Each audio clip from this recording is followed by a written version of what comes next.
2 mysterious deaths in Antarctica. And then we take a look at one of the more intriguing conspiracies on the Conspiracy Iceberg list, the Paleolithic Deep State. Do cavemen secretly run the world? Today on Dead Rabbit Radio.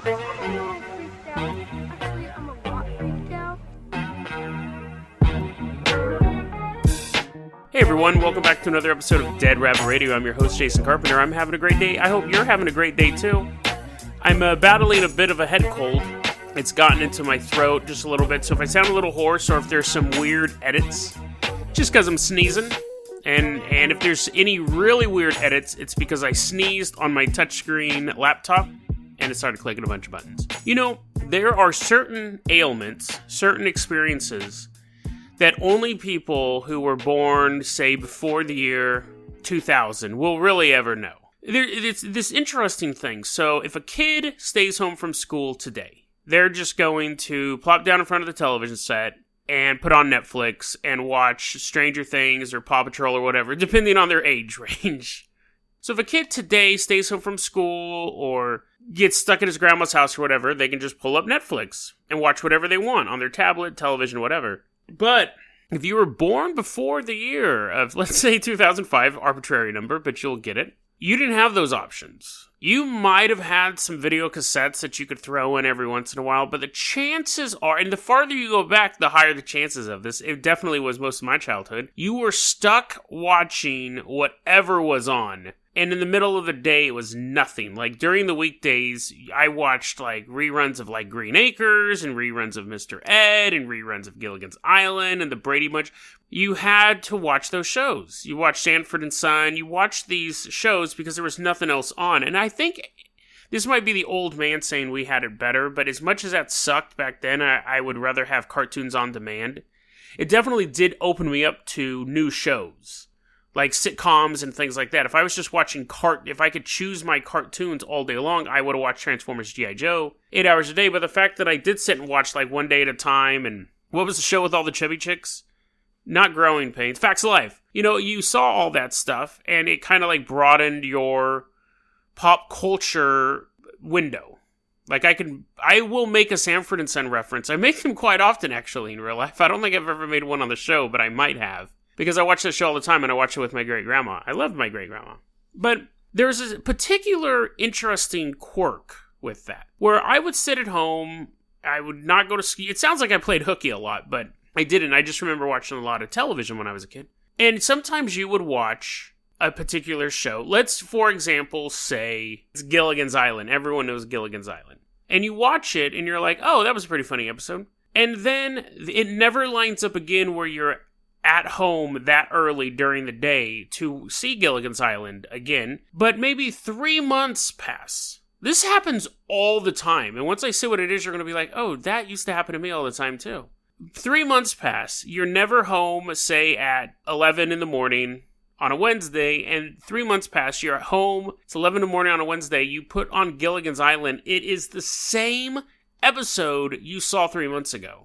That was always it took me a while to catch on, but a lot of times when I was a kid, if I watched a show that I didn't really watch that much, and then a period of time passed and I watched it again, it would be the same episode. So weird. I also believe that there is a curse involving television. I'll get off my television rant in a second. These are kind of paranormal / conspiracy.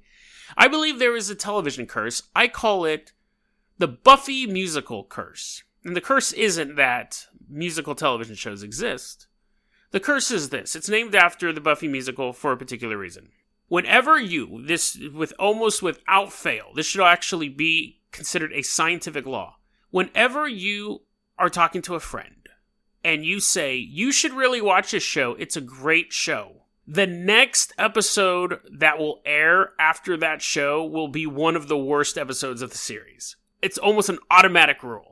I'll be with someone, and I'll be like, hey, man, did you watch Deep Space Nine? And they're like, no, I've never seen it. And you're, like, totally selling the show. You're like, oh, dude, it's so great. It's like this cereal. And not like cereal you eat, but it's like a cereal show, and each episode leads to the next. And they're like, yes, Jason, I know what a cereal is. I'm like, don't interrupt me. And you have, like, the Defiant. It's the ship flying around, Worf's in it. And then the episode they watch is the episode where, like, Dax catches like wheat germ allergy. And it happens all the time. It's happened to me, again, so many times. But the Buffy musical, I remember exactly because I recommended that. I was like, dude, you gotta watch Buffy. It's such a great show. Like, there's a little bit of comedy. It's not that funny, but there's a little bit of comedy, but it's action. They have suspense, and it has these horror elements. And people are like, yeah, I'll check it out. And then the very next episode was the musical episode, which to a fan of Buffy was like, oh, this is kind of cool, but it was super cringy. Definitely looking back on it. And I had a friend go, that show was terrible, because that was the next, and I was like, listen, dude, give it another episode. I guess it also works with music too, because a lot of times people will say, dude, why don't you listen to Primus? And I'm like, I didn't like that song. And they're like, no, you gotta listen to like the first 3 albums and then skip 2 and then listen. I was like, dude, I don't have the time. I get that all the time. Hey, dude, what do you think of 50 Cent? Well, it's okay. No, you gotta listen. I was like, don't have time to listen to their discography. So maybe it applies to music too. I don't know. I've actually have no opinion on either 50 Cent or Primus. I hope I'm not going to get barraged by fans of theirs. But, there's just some bands that you've tried listening to and they just don't connect with you. Let's go ahead and move on to our first story. Now, that might have seemed like it took a little bit, but I'm just trying to get into the groove. The first episode of the week is always rough, so I hope you forgive me for that. And I actually would like to know if you have similar experiences with recommendotia. That's what we're going to call it, recommendotia. It is the idea that when you recommend something, it will be the worst possible iteration of that thing that that person happens to stumble across. And I'll have to come up with a term for the deja vu. Like deja and then view, like you're viewing the television show. Jason, dude, you're a genius, bro. You are warmed up. What are you talking about not getting warmed up? Okay, let's go ahead and move on to our first story here. Now, this first story just happened this month. And I'll say that with a caveat because it could have happened a little bit earlier and we're just finding about it now. And it's a relatively short story, but I think there's some interesting implications to it. So we'll just say it was in December because we're not entirely for sure. We're in Antarctica. It's super, super cold. I know I said it's a no snow zone on this show because I hate snow so much, but we're actually going to be going to Antarctica a couple times this week, unfortunately. But so this helicopter is flying over this research station in Antarctica, one of the bigger ones, I believe. It's American. And he sees smoke coming out of a building. He's like, that's not cool.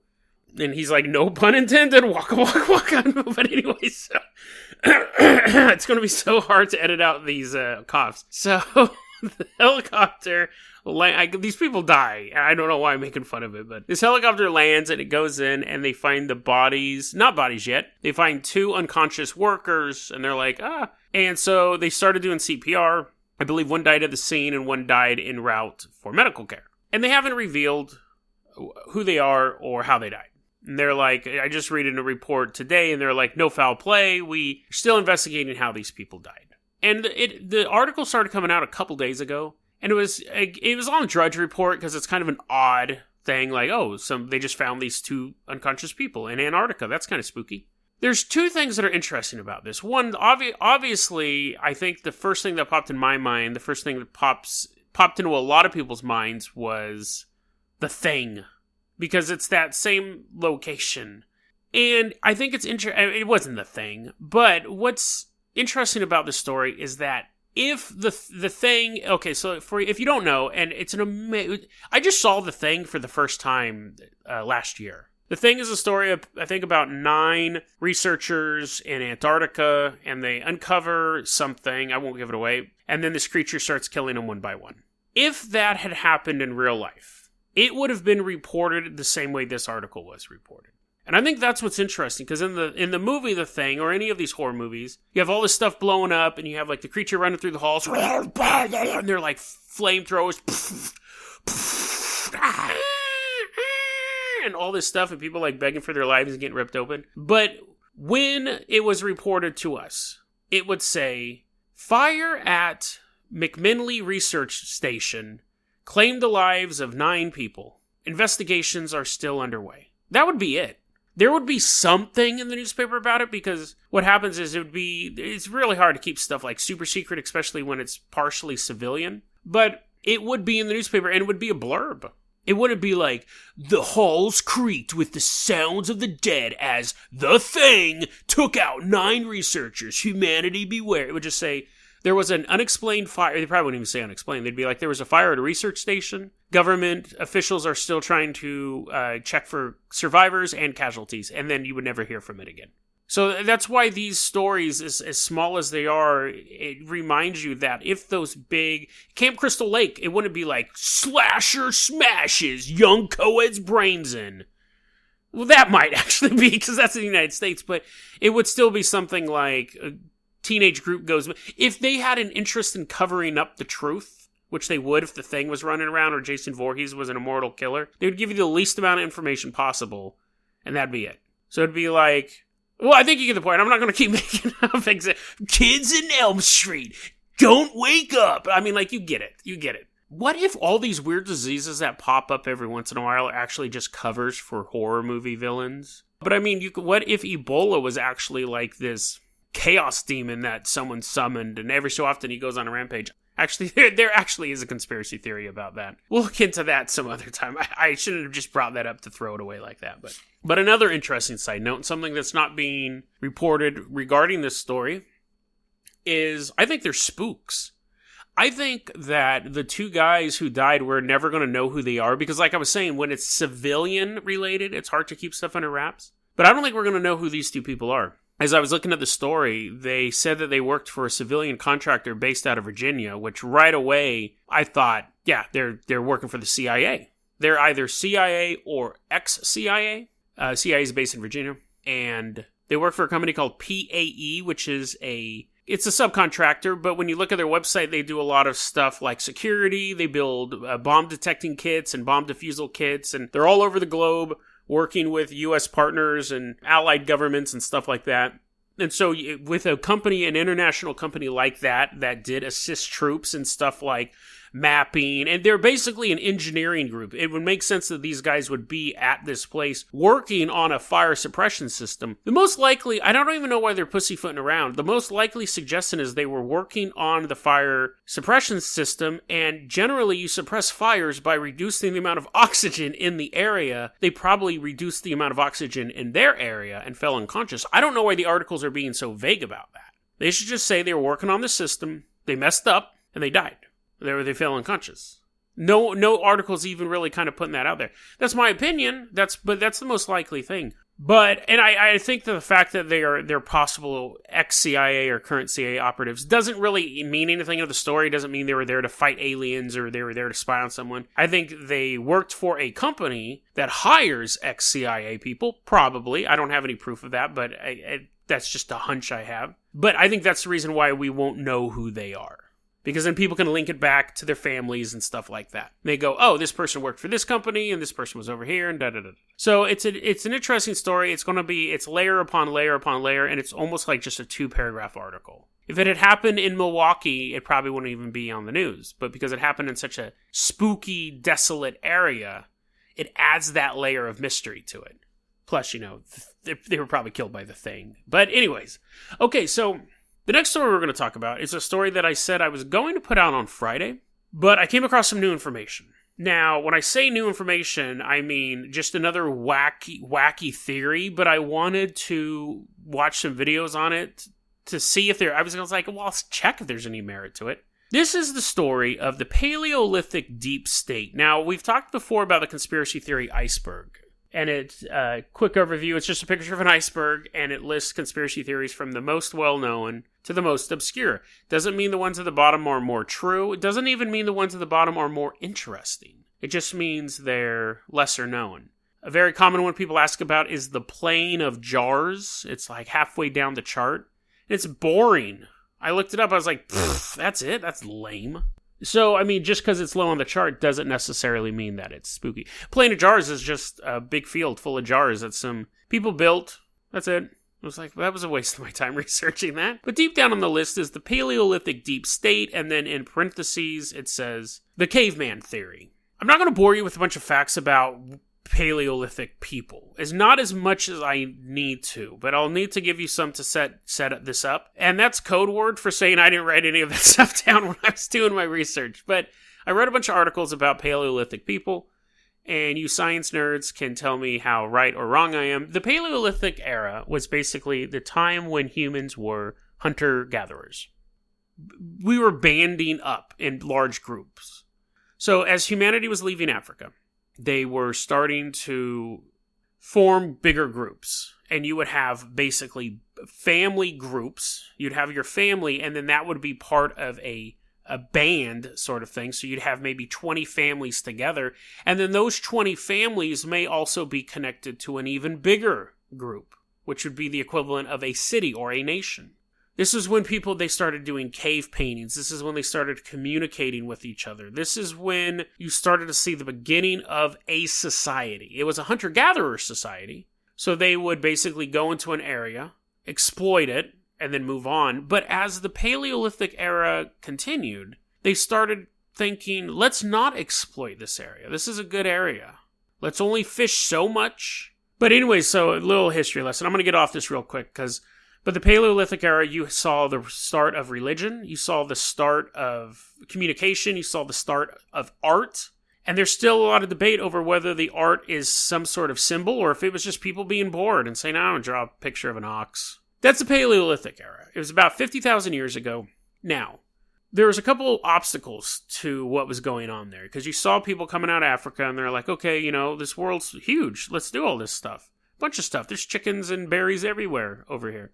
They started to run into other groups, and that's where you had the Neanderthals come in. So the Neanderthals were basically stronger.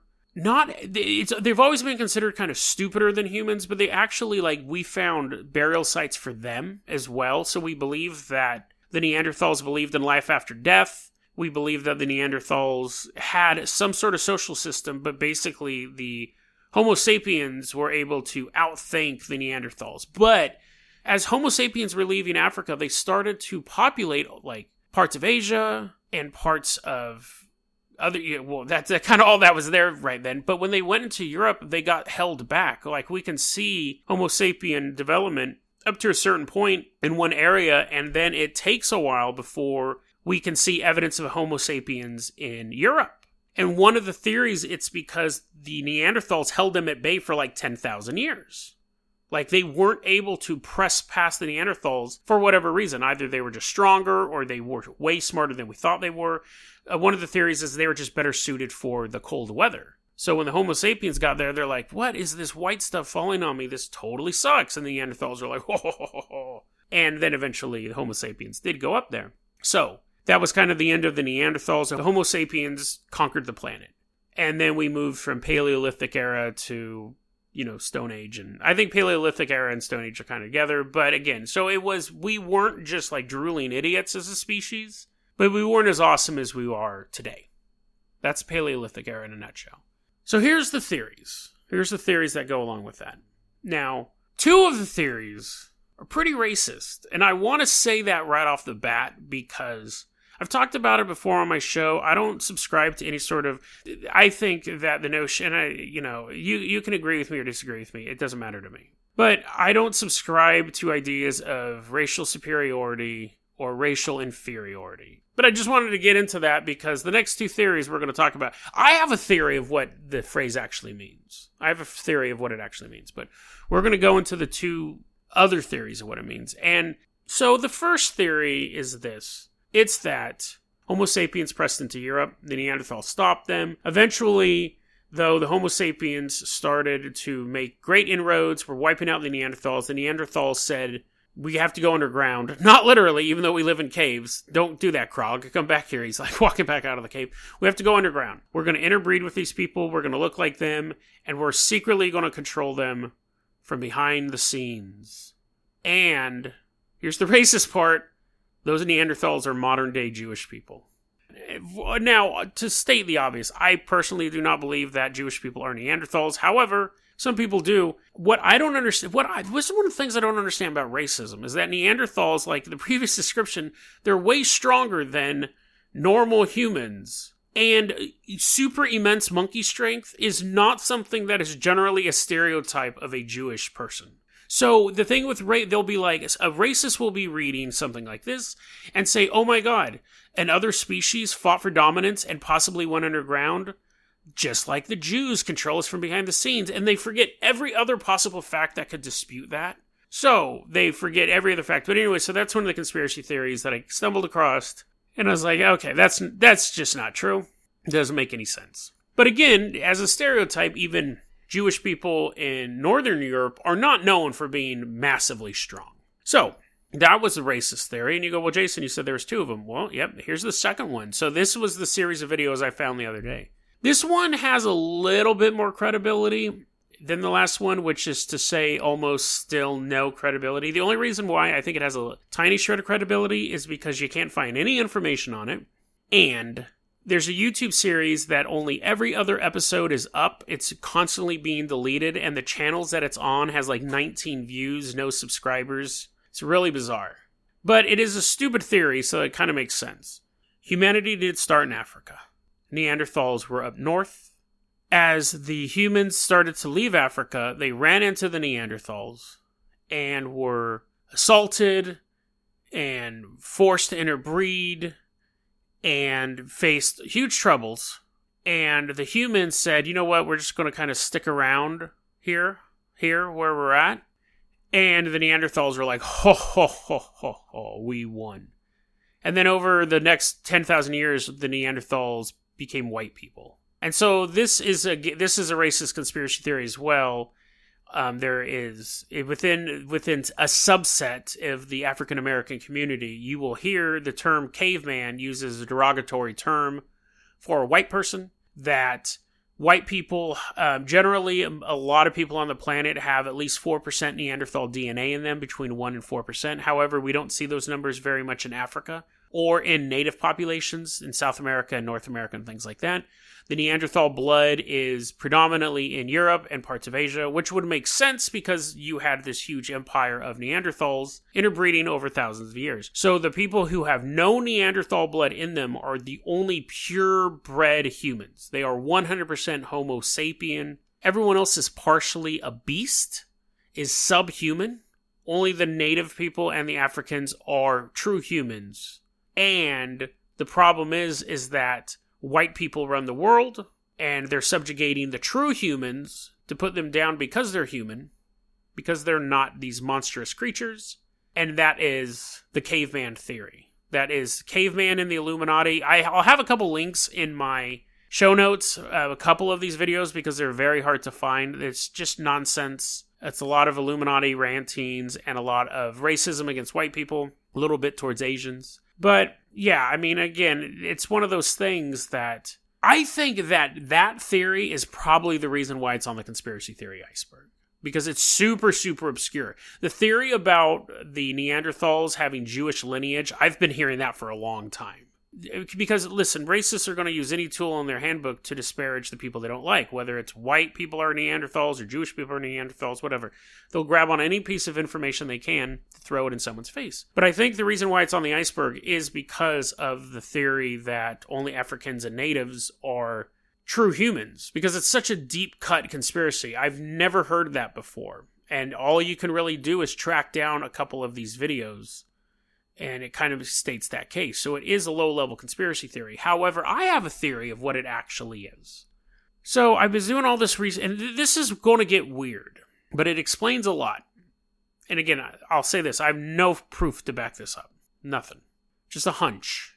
So when I was doing all this research on the Paleolithic era, and I always thought Paleolithic era was even farther back caveman stuff. And this was, like I said, this is where societies were being created. That you started having, like I said, you started having these family units band up with these other family units, and then you started having bigger tribes, comparable to a less civilized version of like a Native American tribe.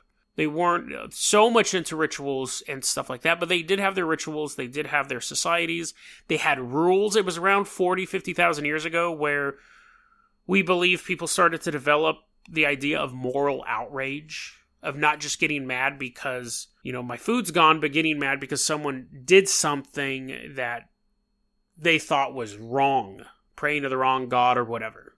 This is my theory, and it actually would explain a lot. My theory is this. As humanity was starting to band up into these groups, you would start to have people in these groups survey the land and survey the people and say, this can get better or this can get worse. And they're thinking on a high level. They're like, this way of life can be maintained, we can make it better, or it could get worse through other things.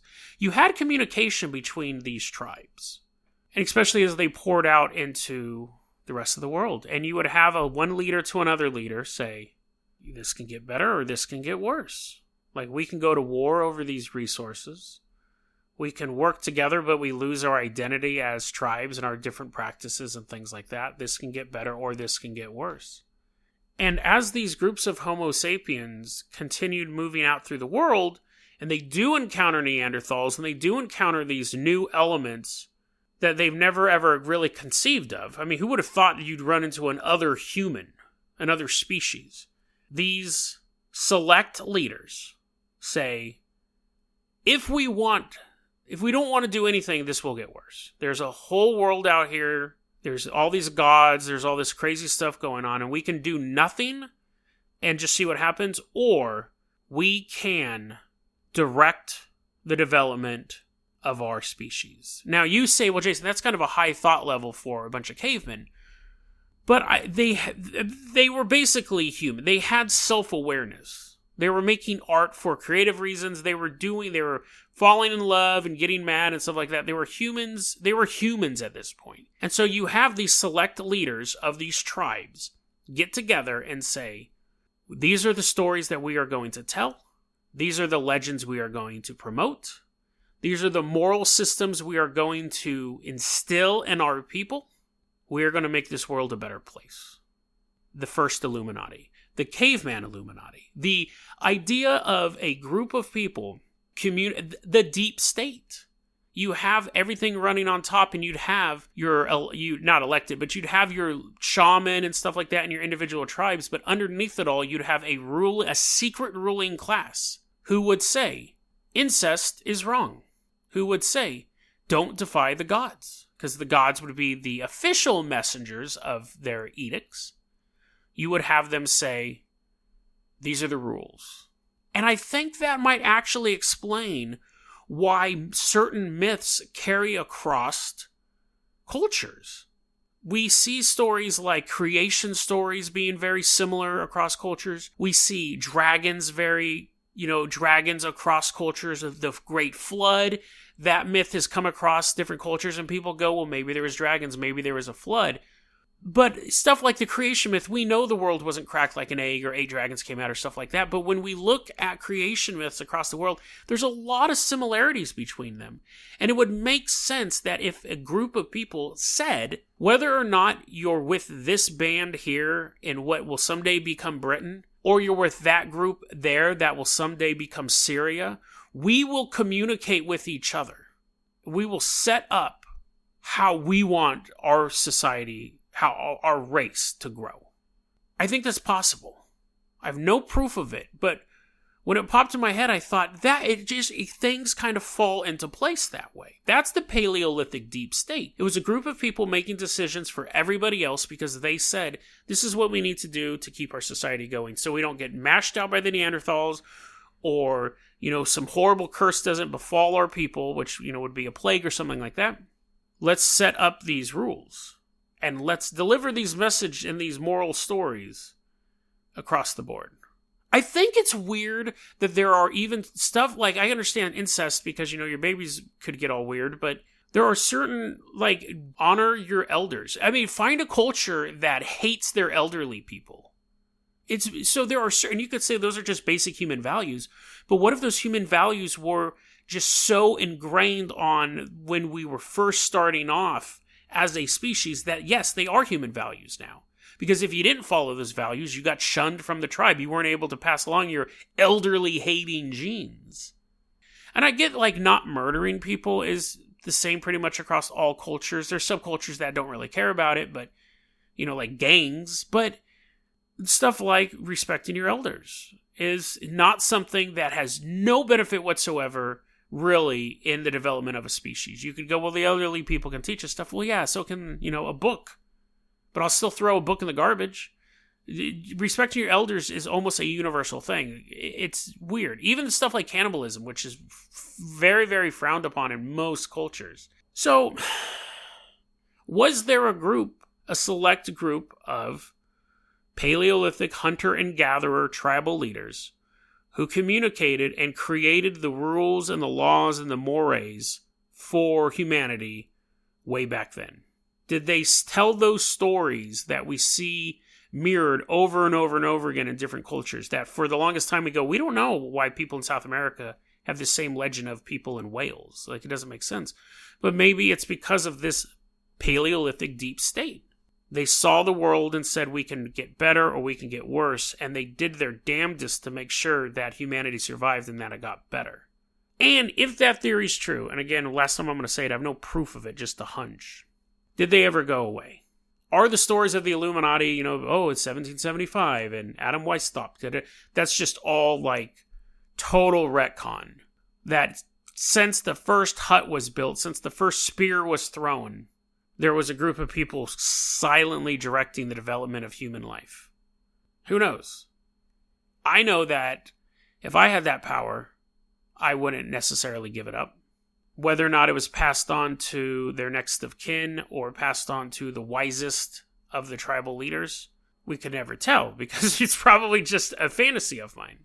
But I think it fills in a lot of the blanks that I've had as far as like culture, world culture goes. But again, that being said, I'm sure anyone who actually knows anthropology could sit me down and say, this was wrong, this was wrong, this was wrong, this was wrong. And I'm fully open to being educated on the subject. But I just wanted to present to you the theory of Paleolithic Deep State, and instead of just showing you two horrible looks at how racist people can be, I wanted to present a theory that I have an idea about that's more about hope and the fascinating aspects of history and human development. So let's get past all that racist nonsense. I know it's easier said than done, but we have to look at the world and say, do we want it to be better or do we want it to be worse? We're smarter than cavemen. Hey everyone, Jason from the future here. I was just editing the episode and I realized I left something important out of this story. This was a topic that a lot of people have been asking for. However, on YouTube, I had one specific user recommend it. I wanted to make sure I give him a shout out. Holly Coaris, I hope I'm pronouncing your tag right, or your name, your avatar, however it is. Holly Coaris hit me up on YouTube a while back and specifically asked for me to cover that story, and I just wanted to make sure that they got the credit for it, because I love you guys recommending stuff. It really gives me a good angle to go on. So thank you for the recommendation. Now we're going back to the episode. Doop. DeadRabbitRadio@gmail.com is going to be our email address. You can also hit us up at Facebook.com/DeadRabbitRadio. Twitter is @JasonOCarpenter. Dead Rabbit Radio is the daily paranormal, conspiracy, and true crime podcast. You don't have to listen to it every day, but I'm glad you listened to it today. Have a great one, guys.